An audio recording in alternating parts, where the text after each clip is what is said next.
दोस्तों आज हम करंट अफेयर्स 7 मार्च 2022 का करंट अफेयर्स लेकर उपस्थित है। आप लोगों के लिए बेहतर क्वालिटी में ये करंट अफेयर्स जो दिया जा रहा है उसको गौर से आप पढ़िए और इसे पढ़ने के समय मतलब याद कीजिए। प्रत्येक एग्जाम उसके लिए बेनिफिट देगा। चलिए, कह रहे हैं निम्न में से किस अंतरिक्ष एजेंसी ने यूरोप क्लीपर अंतरिक्ष यान विकसित करने शुरू कर दिया है? यह है नासा। क्या है दोस्तों? नासा। चलिए, इससे कोई एक्स्ट्रा फैक्ट्स पढ़ते हैं। नासा अमेरिका, नासा जो है नासा अमेरिका की अंतरिक्ष एजेंसी है। ठीक है, हाल ही में ये एजेंसी ने हाल ही में यूरोपा क्लीपर अंतरिक्ष यान विकसित करने शुरू कर दिया है। कह रहा है इसे यूरोपा यानी मल्टी फ्लाई बाई, क्या नाम है? Europa multi fly by mission के नाम से जाना जाता है। पूछा जाएगा, क्वेश्चन आपसे पूछा जाएगा जो नासा जो अंतरिक्ष एजेंसी है यूरोपा क्लीपर अंतरिक्ष यान विकसित किया है, इसे पहले किस नाम से जाना जाता था? तब यूरोपा मल्टीपस फ्लाई बाई मिशन के नाम से जाना जाता है। इस यूरोपा क्लीपर द्वारा गैलीलियो अंतरिक्ष यान द्वारा बृहस्पति के चारों ओर 8 साल के दौरान किए गए अनुवर्ती अध्ययन किया जाएगा।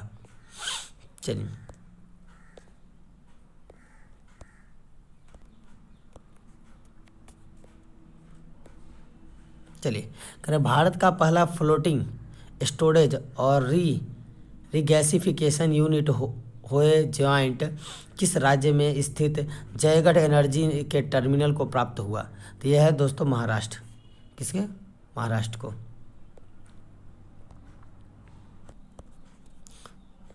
चलिए, बात आई महाराष्ट्र की। तब महाराष्ट्र भारत का पहला फ्लोटिंग स्टोरेज और रीगैसिफिकेशन यूनिट होएग ज्वाइंट हाल ही में महाराष्ट्र में यह एच जयगढ़ एनर्जी, क्या है दोस्तों? एच जयगढ़ एनर्जी के टर्मिनल को प्राप्त हुआ।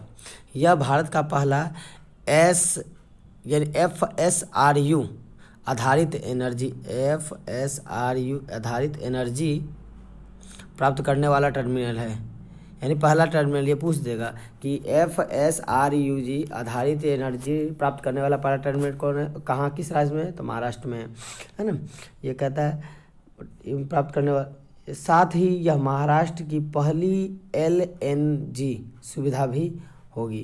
कह रहा है महाराष्ट्र की पहली क्या होगी? LNG सुविधा उपस्थित होगी। चलिए, क्वेश्चन आई, भारत सरकार हाल ही में नवाचार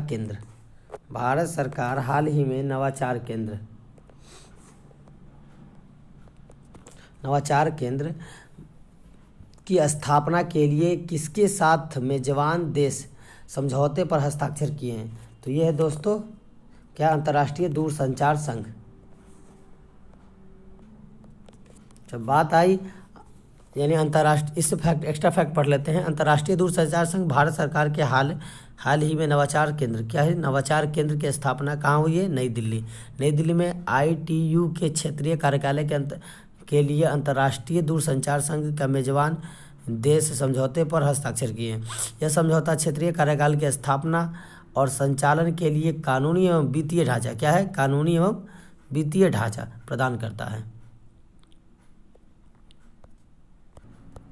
चलिए, राष्ट्रीय पुरस्कार से सम्मानित किस अभिनेत्री को भारतीय एक्सा लाइफलाइन इंश्योरेंस ने अपना ब्रांड एम्बेसडर नियुक्त किया है? यह विद्या बालन। किसको?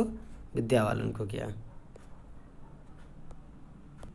चलिए, अब पढ़ लेते हैं विद्या बालन से संबंधित कर रहा है। विद्या बालन राष्ट्रीय पुरस्कार से सम्मानित, क्या है? विद्या बालन राष्ट्रीय पुरस्कार से सम्मानित अभिनेत्री विद्या बालन को हाल ही में भारतीय एक्सा लाइफ साइंस इंश्योरेंस ने यानी कि Hutch do the smart things champions को बढ़ावा देने के उद्देश्य से, किसके? Do the smart things champions को बढ़ावा देने के उद्देश्य से अपना ब्रांड एम्बेसडर नियुक्त किया है ना। इस इंश्योरेंस के MD और CEO पराग राजा है। इसकी स्थापना कब हुई? 2007 में हुई है। चलिए, क्वेश्चन है निम्नलिखित में से किस पुरस्कार के विजेता एलन लैंड जूनियर का हाल ही में 24 वर्ष की उम्र में निधन हो गया है,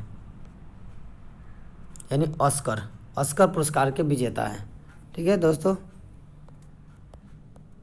चलिए बात आई ऑस्कर, तो ऑस्कर विजेता निर्माता एलन लैंड जूनियर हाल ही में 84 वर्ष, कितने वर्ष है, 84 वर्ष की उम्र में निधन हो गया उनका। ठीक है, उन्हें प्यारी लेडी, प्यार से लाडी, क्या लाडी के नाम से जाना जाता है, जबकि 1995 में उन्होंने मेल गिब्सन द्वारा निर्देशित सर्वश्रेष्ठ चित्र ब्रेव हार्ट के अकादमी पुरस्कार से सम्मानित किया गया था। चलिए, कपूर ओबेरॉय होटल्स के पूर्व अध्यक्ष संजीव कपूर को हाल ही में किस एवरेज के सीईओ नियुक्त किए गए हैं? यह है जेट एयरवेज।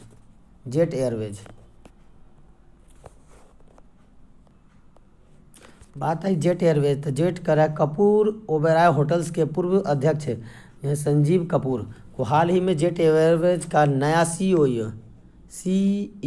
नियुक्त किया गया है।